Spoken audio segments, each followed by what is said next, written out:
Why did the United States attack Libya, Iraq, Afghanistan, and Yemen?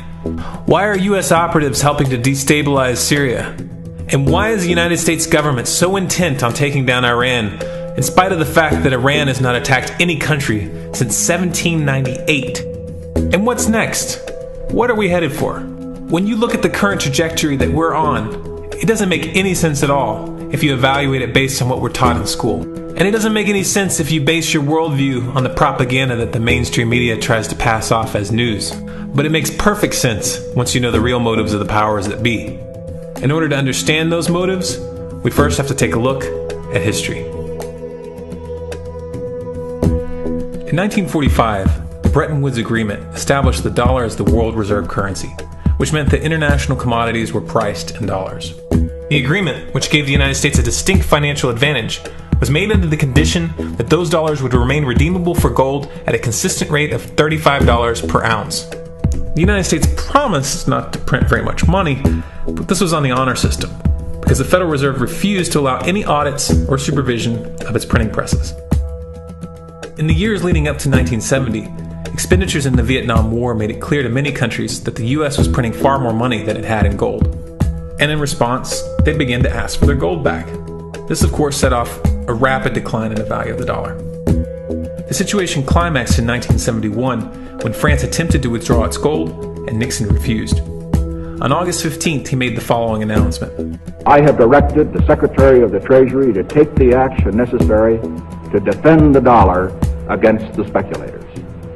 I have directed Secretary Connally to suspend temporarily the convertibility of the dollar into gold or other reserve assets, except in amounts and conditions determined to be in the interest of monetary stability and in the best interest of the United States. This was obviously not a temporary suspension, as he claimed, but rather a permanent default. And for the rest of the world who had entrusted the United States with their gold, it was outright theft. In 1973, President Nixon asked King Faisal of Saudi Arabia to accept only U.S. dollars as payment for oil and to invest any excess profits in U.S. Treasury bonds, notes, and bills. In return, Nixon offered military protection for Saudi oil fields. The same offer was extended to each of the world's key oil-producing countries, and by 1975, every member of OPEC had agreed to only sell their oil in U.S. dollars. The act of moving the dollar off of gold and tying it to foreign oil instantly forced every oil-importing country in the world to start maintaining a constant supply of Federal Reserve paper. And in order to get that paper, they would have to send real physical goods to America. This was the birth of the petrodollar. Paper went out, everything America needed came in, and the United States got very, very rich as a result. It was the largest financial con in recorded history.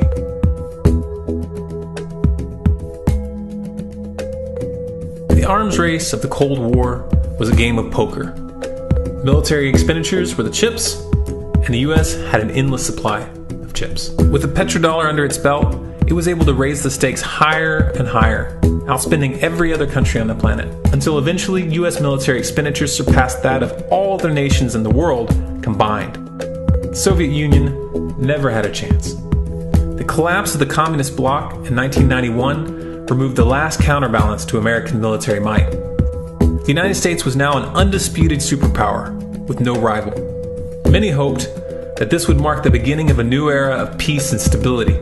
Unfortunately, there were those in high places who had other ideas.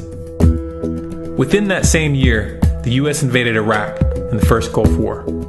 And after crushing the Iraqi military and destroying their infrastructure, including water purification plants and hospitals, crippling sanctions were imposed which prevented that infrastructure from being rebuilt. These sanctions, which were initiated by Bush Sr. and sustained throughout the entire Clinton administration, lasted for over a decade and were estimated to have killed over 500,000 children. The Clinton administration was fully aware of these figures. We have heard that 500,000 children have died. I mean, that's more children than died in Hiroshima. And you know, is the price worth it?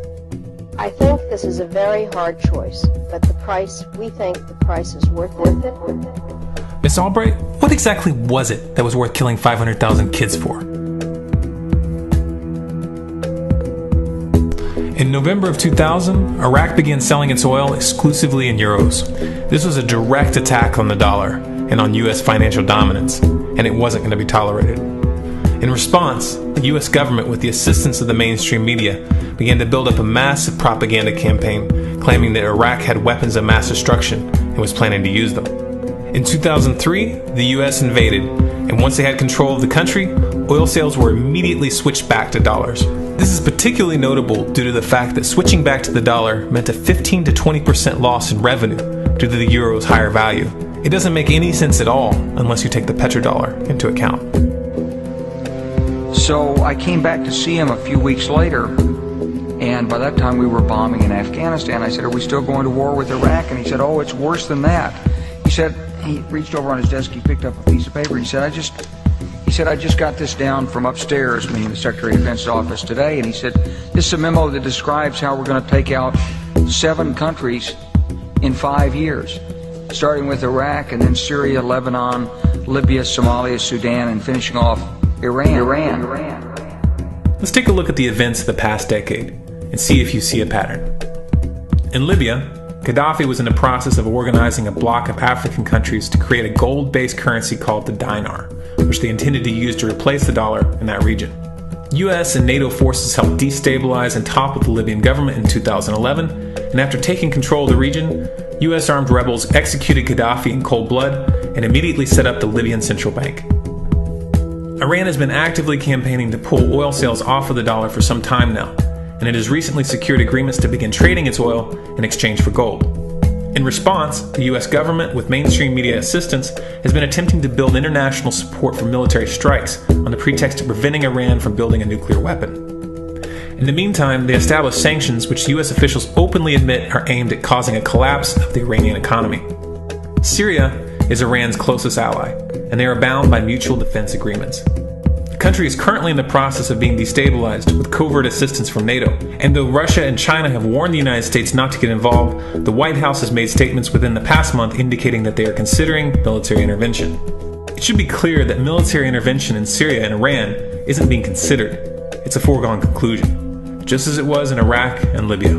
The US is actively working to create the context which gives them the diplomatic cover to do what they already have planned. The motive for these invasions and covert actions becomes clear when we look at them in their full context and connect the dots. Those who control the United States understand that even if a few countries begin to sell their oil in another currency, it will set off a chain reaction and the dollar will collapse. They understand that there is absolutely nothing else holding up the value of the dollar at this point, and so does the rest of the world.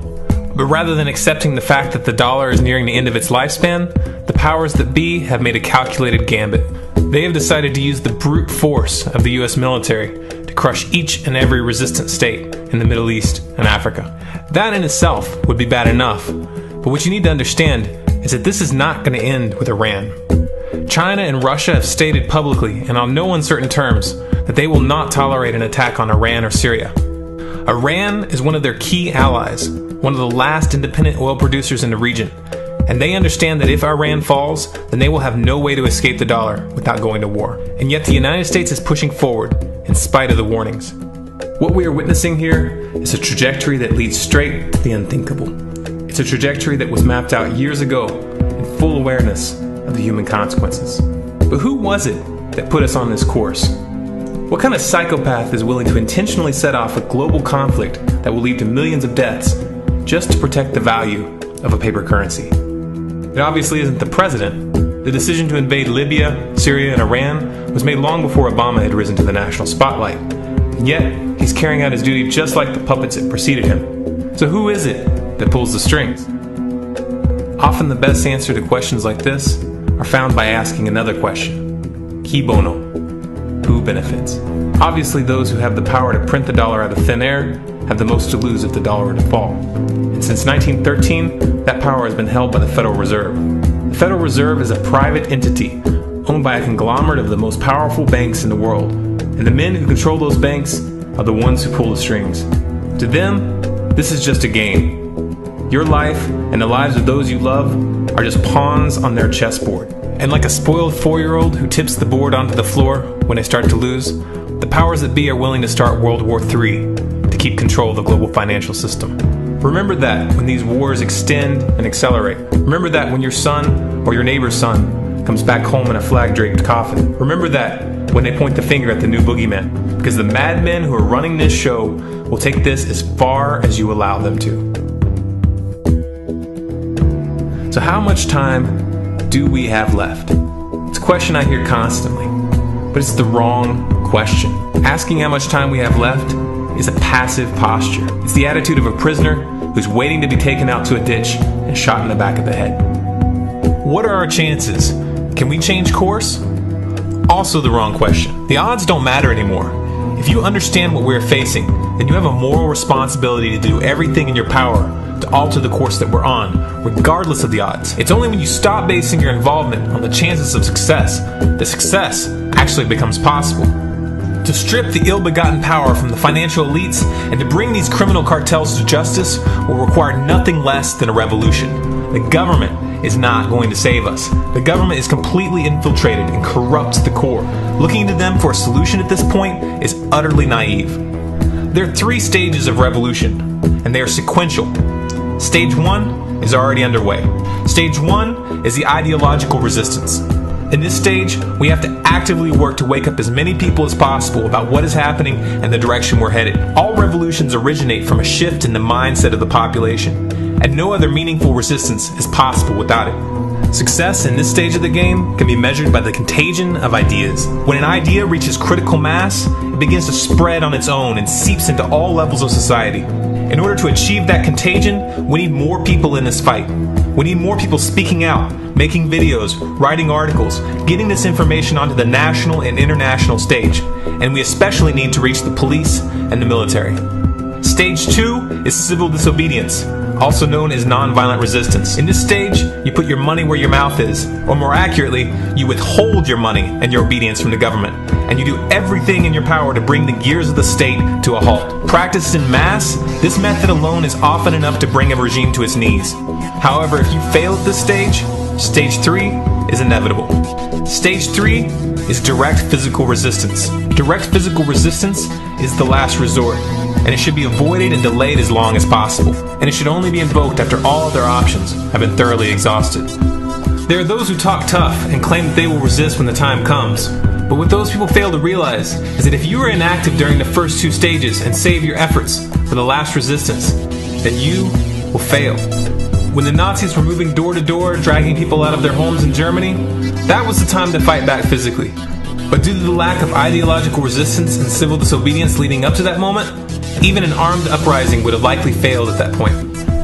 An armed uprising can only succeed if the people have established an attitude of active resistance. And active resistance is only possible after their minds have broken free from the mainstream propaganda. If you want to fight back, it's now or never. You're not going to get another chance, and the stakes are far higher than they were in Nazi Germany.